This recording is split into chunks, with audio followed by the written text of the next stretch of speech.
Today on Inside the Issues, I speak with Mark McDowell on the subject of Canada-Burma relations. Hello and welcome to this week's edition of Inside the Issues, a CIGI online podcast. My name is Dr. Andrew Thompson. I'm a fellow here at the Centre for International Governance Innovation in Waterloo and an adjunct assistant professor of political science at the University of Waterloo. Every week, we're joined by an expert in the fields of global governance and international public policy. And today, my guest is Mark McDowell, Canada's ambassador to Burma and Canada's first resident ambassador to Burma. Mark, welcome to the show. Good to be here. When did you first arrive in Burma? Well, I first arrived in Burma as in this stint in 2013, early in 2013. But actually, I had been covering Burma from 2003 to 2007. From Bangkok, where I was the head of the political section in the embassy. And also in 2009, I did a research project in Burma after Cyclone Nargis. Okay. So I've been in and out of Burma for a dozen years already. Right. What were your first impressions of the country? In 2013, there was, there had already been 2.5 years of reform. The reforms of the 10-cent period had started in 2010, 2013. And although the country hadn't physically changed very much, you didn't see the same degree of, let's say, construction that you would see in a Chinese boom town, which was something that I think was in the media.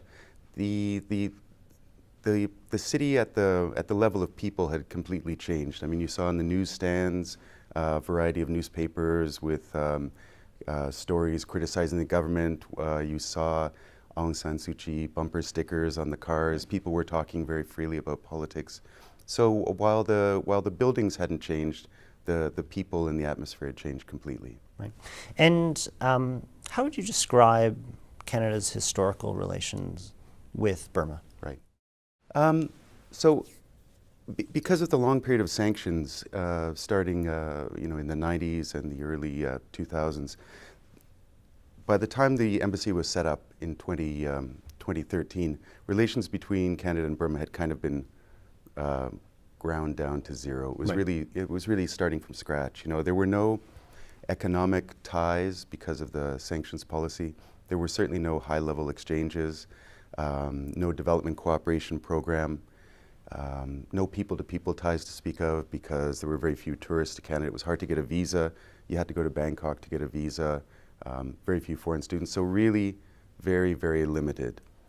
But one thing that we're doing at the embassy is trying to kind of rediscover the history of Canada in Burma. Okay. And to make it clear to the people in Burma that while Canada's a very far away country and to them a little bit alien, cold and strange, Canada actually has a fairly long history in Myanmar. And I'll give you a couple of examples. So kind of working backwards, if you talk to elderly people, especially in Yangon, and you mention Canada, they will all immediately think of the Yangon Children's Hospital, okay, which is one of the most important medical facilities in the country, and was built by Canadians. And there's a maple leaf, there's a big maple leaf on the cornerstone of the hospital, and older people know it as the Canadian Hospital. Okay. So it's an amazing, it's a wonderful kind of symbol of Canada-Burma cooperation that dates from the 1970s. And for example, what we've tried to do is reconnect them with Sick Kids Hospital in Toronto. Okay. They've come over, talked to the staff at the staff and the administration at the Yangon Children's Hospital and talked a bit about what their needs are and what types of cooperation they might be able to launch to kind of to reestablish this link. Great. If we go back a little bit further, in World War II, there were significant Canadian forces there. Right. And there is actually still a squadron of the Canadian Armed Forces called the Chinte, which is named after a mythical Burmese flying animal. And then, surprisingly, if you go back to the turn of the 20th century, there was already a Canadian commercial presence in Burma. So, for example, Manulife, we have pictures of Manulife's office in Rangoon, right, which dates from 1904 or something like that. They've been there for over 100 years. And that's because Rangoon at that time was the commercial entrepot of Southeast Asia. It was the most prosperous city. People from Singapore famously would go to Rangoon University to get higher education, or at least that's the story that Burmese like to tell. So there is a history going back very far, and that's something that we're trying to rebuild. Right. Now, 2015 was a pretty pivotal year for Burma with the national election. And as you noted, I mean, the country is going through this transition after decades of military rule. How is Canada supporting the move to democratic governance? Right. So Canada's embassy in Burma, we've come a little bit late, and we're a little bit on the it's a very lean embassy. Okay. So we've had to be very careful about choosing our niches. But one of the areas that we've really focused on is certainly supporting human rights and civil liberties as a way to support the transition to democracy and supporting the election. So under human rights, you know, we tend to work with grassroots organizations such as PEN. PEN has a very active Myanmar chapter. So we've worked with them on, supported them on programs for protecting freedom of expression, expanding freedom of expression, those types of things. We've worked with to create a new cadre of human rights defenders who use documentary film. Okay. For example. So Canada has a history of, tremendous history of documentary filmmaking. So, we've brought Canadian experts over to train, like I said, a whole new generation, and to support that type of human rights defenders. We've been in the forefront of the LGBT movement there, both financially supporting and with Canadian expertise. So a lot of these kind of, as I said, niche activities. When it comes to the election is really the central challenge of the of the democratization, and we've put a lot of emphasis on that. So just a couple of examples. We worked with a local NGO called the Open Myanmar Institute, which does sort of civic education to explain to people, in far-flung villages, what's this election about? The election is not authorities coming and taking you to the polls and you tick a box as you're instructed. It's about sort of creating this new, again, a new consciousness about what it is to live in a democracy and what your responsibilities and rights are. And then during the election run-up itself, one thing which was very interesting was because the Canadian election was happening in parallel with the election in Burma, there were some lessons we were able to draw from the Canadian election. And one particularly interesting one, and again, this is a small event, but I think maybe an influential one, is on Canadian election night, which was morning in Rangoon, we held a breakfast for the journalists who cover election night in Burma, because they'd never covered an election night. Right? There had never been news coverage, because the elections were held, and then the count was done in some way in secret, and the results announced. So we had a kind of a training session for the journalists who would be covering election night and the officials from the election commission to talk about how will this work, because they hadn't really thought that through, right? The entire election process was kind of a learning by doing, and the Burmese authorities were surprisingly open to advice. Okay. They knew what they didn't know, so election night. Okay, we never thought of it. How do we do it? Give us some examples. So we have to give credit both to the Burmese authorities for being so open to advice, and to international organizations like, for example, IFES, the International Federation for Electoral Systems, who offered a lot of technical advice on the nuts and bolts questions of how do you hold a free and fair election in a poor country with terrible logistics, 50,000 polling stations across a huge landmass. That was a big challenge. Finally, maybe I could talk about Election Day. Election Day was certainly the most exciting day of my 2.5 years there so far. It was kind of like the Super Bowl Sunday. We're coming up to that now. Tremendous anticipation, but also anxiety. Okay. Maybe more like a wedding day or something like that. Right. So, we've created 7 teams of electoral observers from our embassy staff and brought in a few other staff from Bangkok and headquarters. And we went to a variety of areas, ethnic states, rural areas, also some areas in Yangon. And the degree of sort of energy and as I said, anticipation was incredible in everywhere we went. People were lining up at 5:30 in the morning to cast their votes before dawn, and it was fantastic to be part of that. Right. I was in the Delta, and as I said, there were huge lineups at dawn, and it was kind of not a festive atmosphere, but people were aware that it was a historic day. Everyone was dressed up, talking about the election, very excited to see foreign observers. Right. Yeah, it was great. Great. Canada did impose sanctions on Burma in 2007. Yep. These were eased up in 2012 because of some noticeable improvements in the human rights situation. What is the current status of the sanctions? Well, there are still military sanctions on military goods, and those are in common with other countries. Canada also has a blacklist, for want of a better word, that targets certain individuals who, with connections to the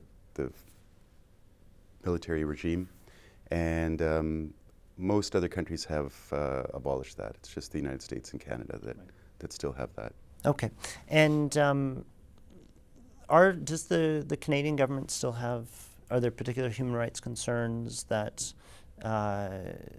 Canada would like to see significant improvement on? Sure. There's in general, the tale of the last 5 years has been a really remarkable one, but there are very serious human rights concerns that remain. The best known one is the status of the Muslim population in Rakhine State, the Rohingya, and there's the kind of a lid was put back on the situation in 2013. Okay. And the terrible outbreaks of violence in the year or a year and a half previous to that ended, but then you saw that it sort of metamorphized into this the tragedy of the mass irregular migrations of the Muslim population. The situation there, as I said, it's kind of there's a kind of stability there, but a stability you have to remember at the price of the people who are in IDP camps. Right. So that's a very, very complicated situation, and it's tied up with long history of ethnic problems, kind of a triangular with Bamar, Burmese population, Rakhine, and Muslim population, and really acute poverty. It's right. The poorest part of the country, and I think that drives a lot of the tension there. And then, of course, there's still serious problems in the areas where there are kind of lingering ethnic insurgencies. Okay. In Kachin State, Shan State. So there have been there's been a lot of progress made in the peace process as well. There wasn't the breakthrough that we were expecting in 2015, but progress and something that we're watching really carefully. And could you say a little bit about some of the other aspects or areas of opportunity for the Canada-Burmese relation? I'm thinking of things like greater trade, tourism, right. Sustainability, and development. Well, I think, yeah, I'll talk about trade. I think the support to democratization is still going to be very key and right. ongoing. It's not like we've had the election, so it's all mission accomplished. Right. There's still going to be an ongoing relationship there. But on the trade side, it's sort of interesting. We talk often about the triple reform, political, economic, and the peace process. It's the economic one that seemed to be moving most quickly at first. Cars filling the streets of Yangon, a lot of construction, cranes, people wearing Western clothing, Western products in the markets. But there's an awful lot of work that has to be done to make that economic reform really significant. And I'm thinking in particular of things like mining legislation. Okay. So you haven't really seen the the rush of Canadian or Australian natural resource extraction companies into Burma that you might have expected, and a lot of that is because the legislative framework isn't in place. Okay. And there's no confidence in that framework. And then other areas like insurance, Manulife would like to return after 100 years. Sure. Banking, there's still problems. There's still problems in opening up the economy because of the vested interests of domestic players who fear the opening. So Right. that's going to be a really significant task over this next 5 years. Okay. And what about areas like tourism or You mean development? Canadian tourism to Burma or Burmese tourism to Either, Canada? either way. Well, I think you see the Canadian tourism to Burma is booming right now, Okay. from a very, very low level. But I believe the number of tourist arrivals has quadrupled in the past 3 years. Okay. So Wow. yeah, it's quite incredible. I believe, yeah, growing at something like 30% a year or something like that. So,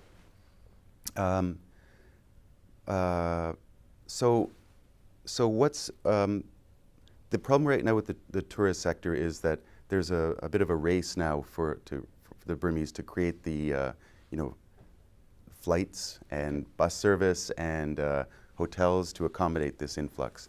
So that's a good challenge for them, Right. a challenge of overabundance. The other thing which is quite interesting is I have had inquiries from Burmese tourist operators about Canada, because now Canada, you can get a Canadian visa now in Rangoon. We've opened a visa office. That I think is really a game changer. It was, of course, it was fantastic. We opened an embassy so that we could work on a lot of these political, human rights, development issues in more intensively. But opening the visa office, I think, is going to make a really big long-term change, because now we get a lot more inquiries about study in Canada, because there's, people's horizons have widened. They're not just thinking about going to Thailand or Singapore or United Kingdom. They're thinking about other possibilities. So I think 1 or 2 years down the road, there could be some significant opportunities for taking in foreign students. And then, surprisingly, although Myanmar is a poor country, there is a middle class and there are people with money. And I think there's again, people have made maybe their first trip overseas to Bangkok or Singapore, and now they're thinking about where's their second trip. Right. And they want to go to Europe or the United States, and we've had inquiries about people who are running tours to the United States. How easy would it be to tack on a visit to Niagara Falls or Great. Vancouver, something like that. Terrific. And just to, final question, how does Burma fit into Canada's wider strategy of engagement with Asia? Right. Well, I think you've seen a tremendous re-engagement with ASEAN over the past couple of years. Right. So, for example, the opening the embassy in Myanmar was not the final step. You may know we just opened representative offices in Vientiane, Laos, and in Phnom Penh, Right. Cambodia, and we just recently, about a week ago, named a ambassador to ASEAN.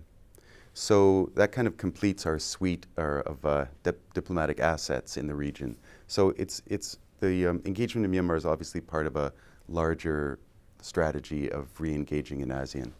And a lot of that has to do with trade, but also regaining, it's an important geopolitical area, so Canada wants to be engaged. The other important thing about Myanmar is that it appears to be a success story. Right. Right. And we're a little bit short on success stories around the world in the last couple of years. A lot of countries, even in the region, are kind of going in the wrong direction. And the success of Myanmar is really remarkable, moving from what was seen as maybe one of the tightest dictatorships back in 2009, Right. To what appears to be a very, a fairly comprehensive change, of political authority. You know, there's still some reservations for the military. You know, the military has kind of carved out an area of power that they're going to retain. But it's a pretty remarkable political transition. And going back to the very first question, the atmosphere on the street or when talking to people is totally different, very, very free. So in terms of civil liberties, you know, they're really making the kind of the worst to first transition. And that's a very inspiring story for other countries around the world. That's a terrific note to end on. Okay. Mark, thank you so much for being on the show and joining us, and best of luck with all of your initiatives moving forward. Thank you. And thank you to our audience for tuning in. Please join us again. You can find us online at cgonline.org, on YouTube, on Twitter, and on Facebook.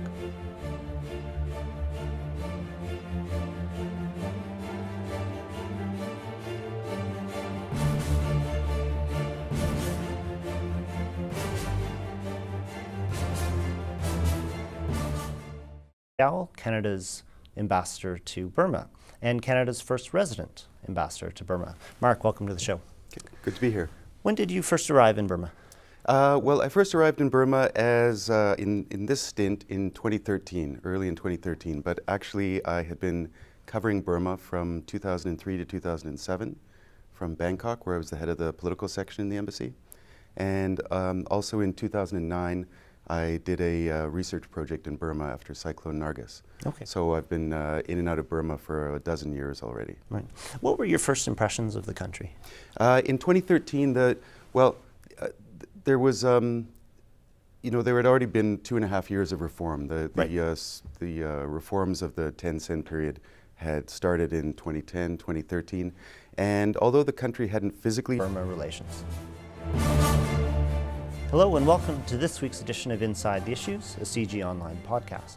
My name is Dr. Andrew Thompson. I'm a fellow here at the Centre for International Governance Innovation in Waterloo and an adjunct assistant professor of political science at the University of Waterloo. Every week we're joined by an expert in the fields of global governance and international public policy. And today my guest is Mark McDowell. Changed very much. You didn't see the same degree of, let's say, construction that you would see in a Chinese boom town. Which was something that I think was in the media. The city at the level of people had completely changed. I mean, you saw in the newsstands a variety of newspapers with stories criticizing the government. You saw Aung San Suu Kyi bumper stickers.